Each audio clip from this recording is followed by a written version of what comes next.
Mọi người cứ tự nhiên, tôi sẽ không đợi ai. Cảm ơn Chúa. Cảm ơn Chúa. Ăn đây. Thôi mọi người ngồi đi im à, không có cái gì ngồi nhỉ? Ngon. Đi thôi mình chuyển qua bên đó đi. Từ bên này. Quay. Hả?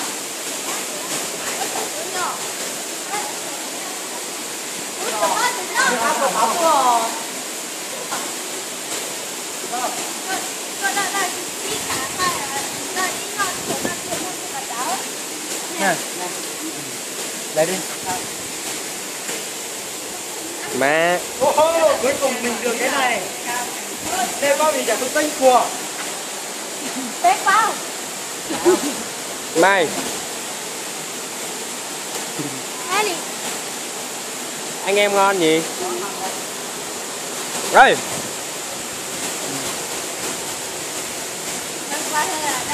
Cho chị tua cũng do nó sắp lại.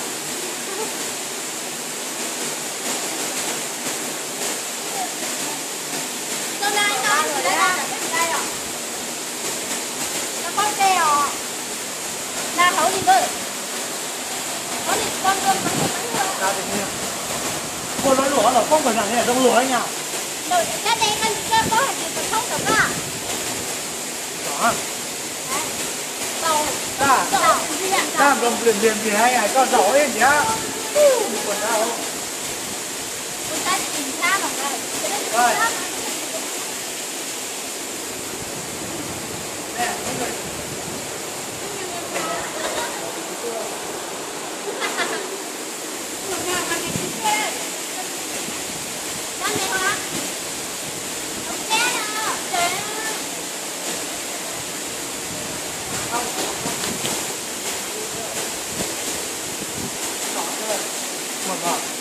Cho nó thay cái gì Nó sao vậy? Hả? Bỏ cái tên gì đó kìa.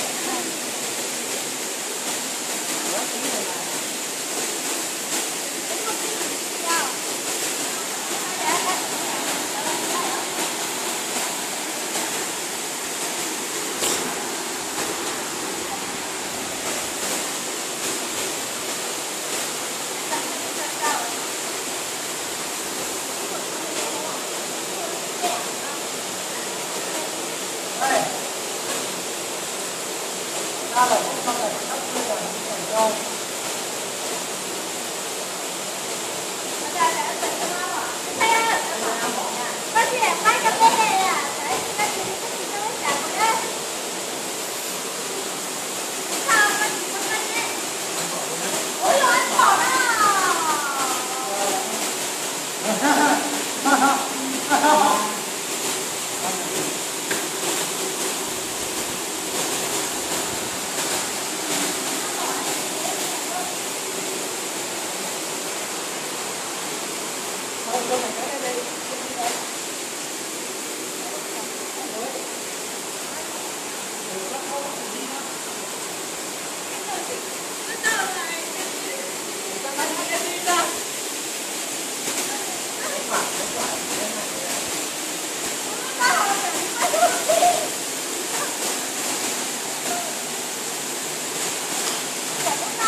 Nó mới nó trả.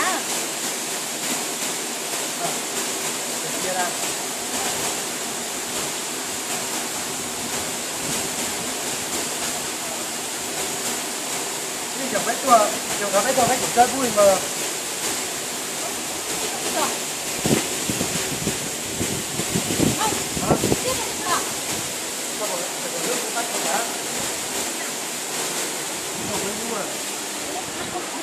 Wow, đồ ăn nhiều thế. Trời ơi. Kẹo nè, nước ngọt nè, dưa hấu nè, cam nè, nho nè. La đi. Quay cái. Kêu giờ hai đi. Dài. Tao làm quả vì người yêu không ra.